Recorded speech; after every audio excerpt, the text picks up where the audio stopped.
Let's give the LoopLynks another thunderous round of applause for this awesome, awesome conference, giving us the ability to share, connect, educate each other about the brilliance we bring to the world and the impact that we want to continue. So thank you for being the visionary of this event.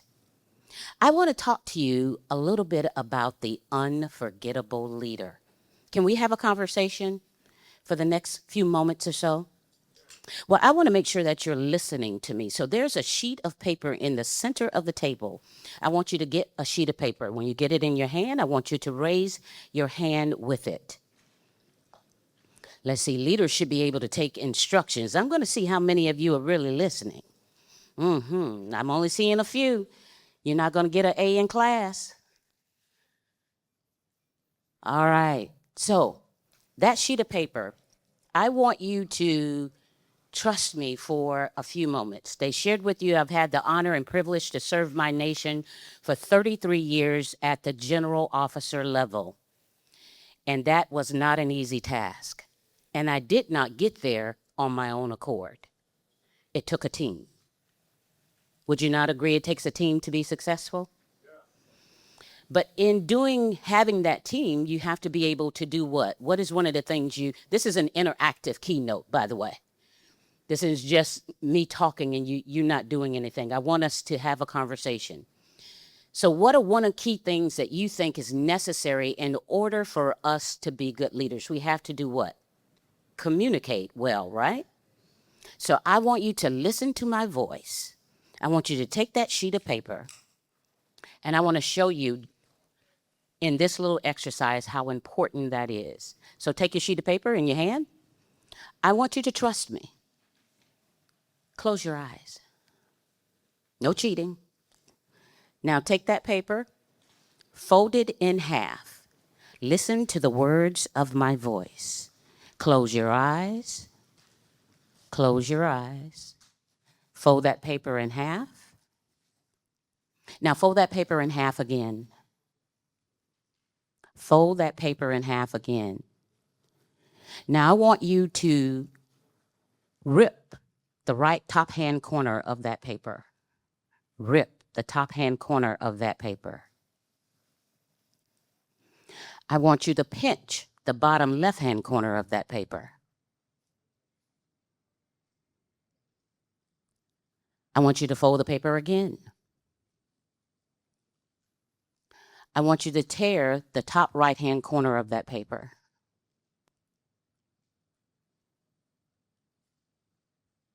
Now I want you to put a hole in the center of that paper.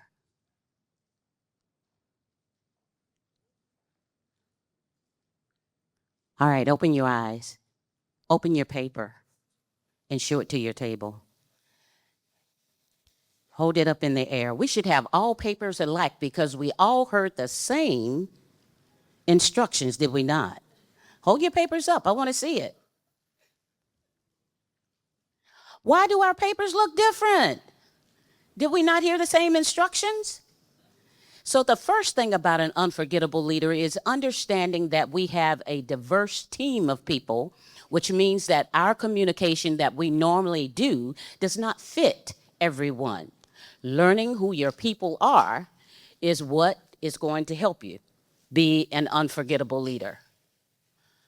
All right, let's see here. If I turn it on, that would help, right? Did you like that little exercise? That is something you can do with your teams to really hone in that communication is important. When I say rip, that means one thing to you. It may mean something else to someone. When I say pinch, who actually pinched the paper and didn't tear the paper? Show of hands. You good listeners. So legacy is dictated by treatment, not title. May I share a story with you?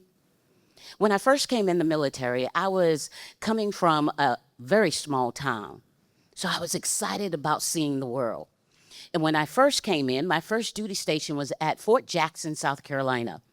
There at Fort Jackson, South Carolina, it was where we taught people how to come into the military, but also how to do airborne. How many people have ever jumped out of a plane? That's what I'm talking about. Loved it, loved it. Did it for 33 years. And here is my first job. I'm excited. I was told that my leader, when I got to my first leader, Paul, that they were going to mentor, coach, teach, and guide me. So I'm excited that I'm going to be a leader in the United States Army. Well, I'm standing there literally at the base of a rappel tower that's about 35 feet in the air, where we're teaching the military soldiers how to propel from the top to the bottom. And I meet my first leader. I'm excited, guys. Oh, Dr. Petway, he's going to share some stuff with me. Ooh, Tia's going to be the best leader she can ever be. But at the base of that rappel tower, let me tell you what happened. As I met him and I shared what was going on in the training that day, and then our conversation began to traverse about my longevity in the military, he crushed me. He told me I had no right to be in the military. He told me that he was going to do everything possible to ensure that I did not make it to the next level. Now, I didn't know whether he was telling me that because I was short. I didn't know whether he was telling me that because I was a woman or a woman of color. I really didn't care. That was his problem. All I knew is that I was told this leader was going to mentor, coach, teach, and guide me to be the best leader I could be. He's unforgettable, but not for the right reasons. Show of hands, how many have you ever encountered such a leader? Yeah. Remember, it's about the treatment of our people. We remember things.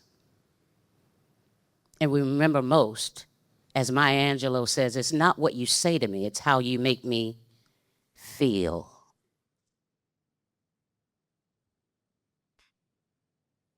All right, I'm going to get this down here quick one time. Which leader are you? Let's do some self-reflection. Are you the insecure leader, or are you the effective leader? Truth and transparency, I've been both. Both insecure, moving into effectiveness when I realized that leadership is my own self-awareness. What makes Tia tick? Why do I make decisions the way I make decisions? What do I take in context when I make those strategic decisions about my business, about life? We all want to be effective leaders. We all say that we're good leaders. But in truth and transparency, if we do a reflection of who we are, we all still have some work to do. Can I get an amen on that one? And the key thing is making sure that we have people around us so that we don't have echo chambers that tell us we're all good. One of the things in my 33 years in the military is that I did not, do not, never did like, and will not like yes people. I want you to challenge me in a very tactful way. Why? Because more minds on a problem give you better results. I would encourage my people to disagree with me because it made me look at things from a different perspective. That's what you should be, or I encourage you to be doing with your teams, is challenging each other. Here's the erosion sequence. What I want you to take from this slide is that if you do not set the standard, you then create a new standard, which then becomes a substandard, which is now the standard. Let me say that again. When you do not meet the standard and you create a different standard, that becomes a substandard, which is now the standard that your people are expecting from you. As leaders, we are always being watched. We're watched for what looks right and what looks wrong. I encourage you to always try to stay on the right side of right. so that when you're caught, as I was in Walmart trying to buy some groceries, and soldiers are walking up to you saying, "Hey, ma'am, what are you buying? What are you doing? What's going on with you?" Because they're watching regardless of where you are. And they're looking to you for guidance. Back to that mentor, coach, teach, guide. That's in our job description. Visibility. Who has ever been on a job and has felt like you were unseen? Show of hands. Been there, done that.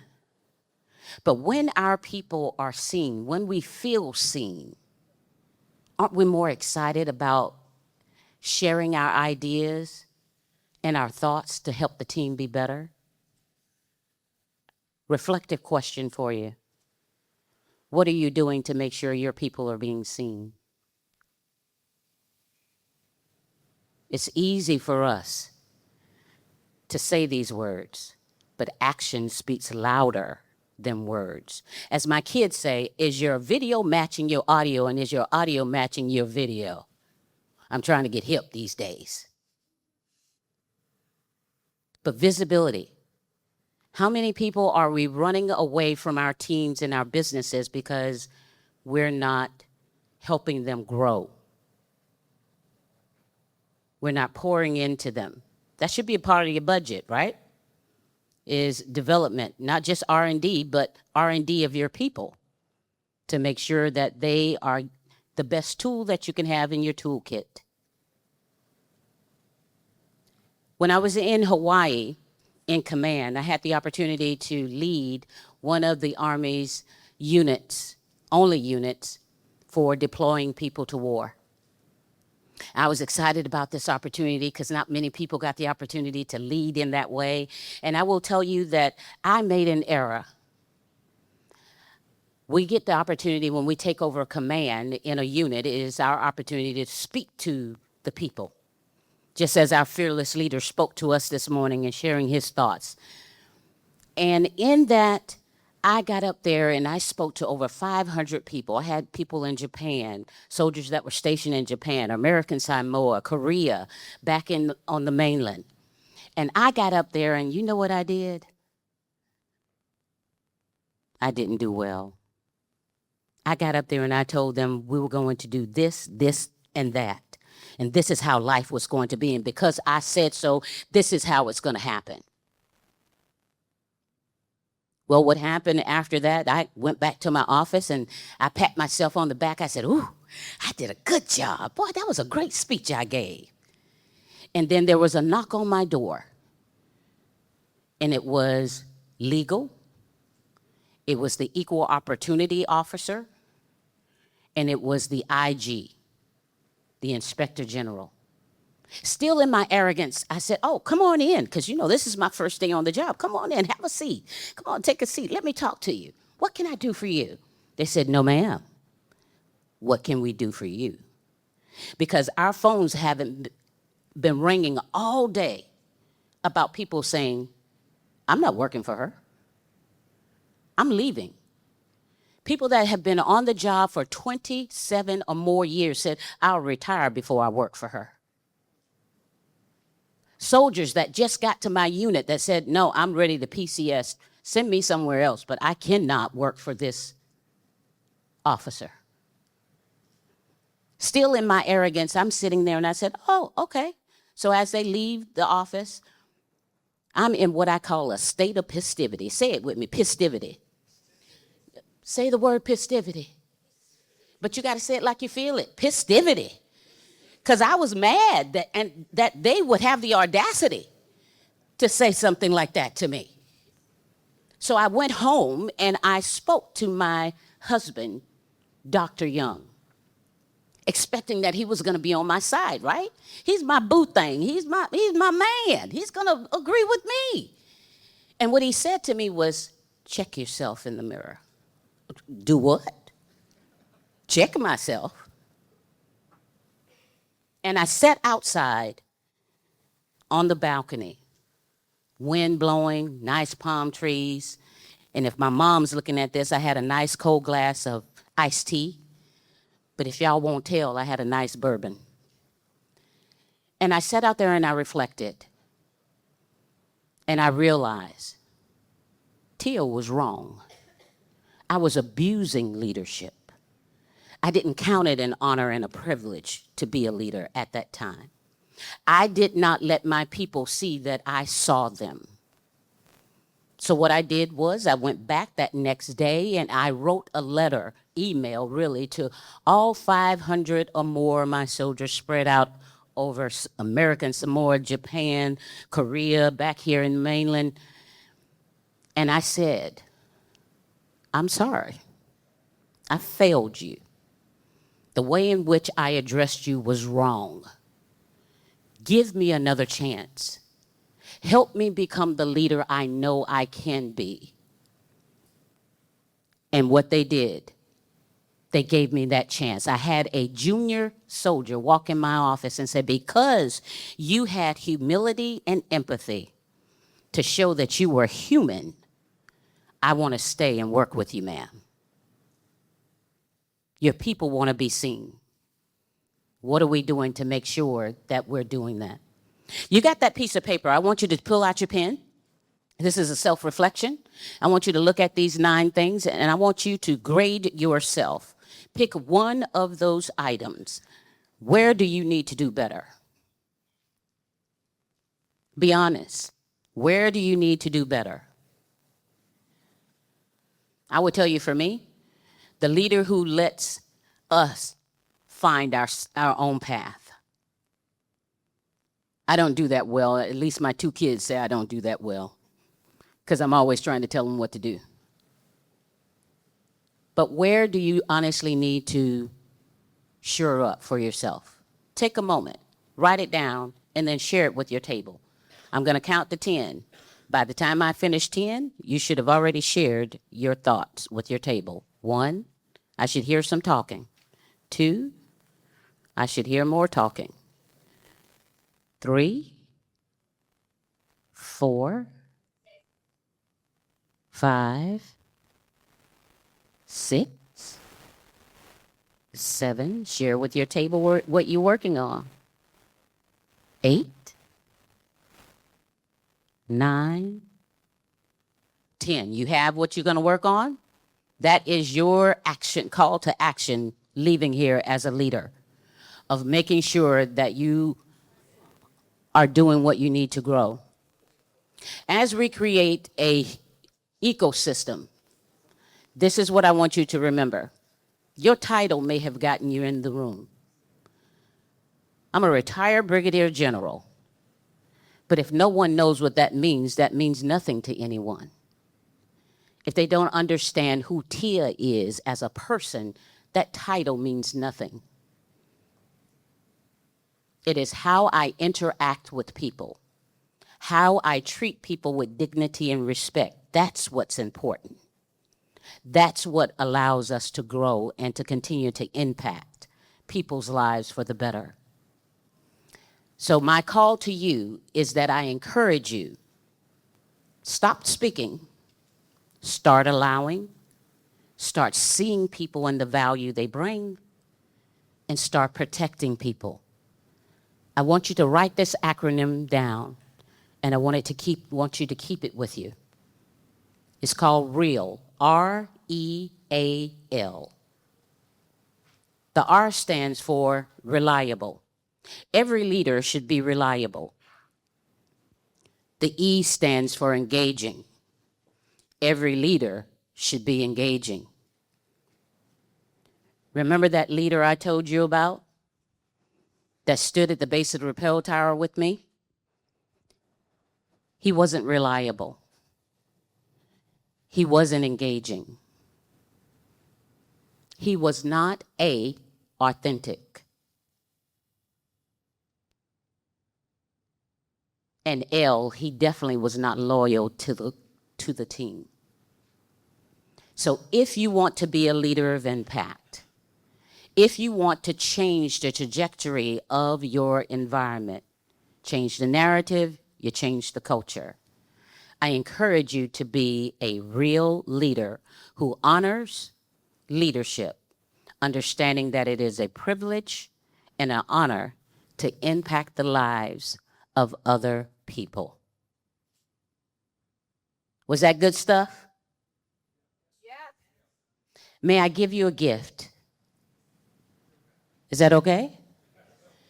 Only one person want a gift. Y'all know when Christmas comes, you be all excited. You won't try to find. So if you scan that code, we host every other month a leadership mastermind called A Seat at the Table. And that leadership mastermind, our goal is to get 100 leaders on a call talking about substantive issues that allow for us to change the trajectory of the lives of others we get the honor and privilege to lead. If you scan that, you'll see where you see the seat at the table. But I'd like to give you another gift. The first 6 people, because being a leader is a leader of action, the first 6 people that come to the stage, we host also a virtual Dare to Lead Differently Summit that is happening the 16th through the 18th. And I want to give 6 people in this room the honor and privilege of speaking on our stage as a complimentary offer and gift because you came to LoopLynks. The first 6 people. I don't care where you're from. It is a virtual, so the first 6 that come, you're welcome. All you need to do is make sure that you see me doing break.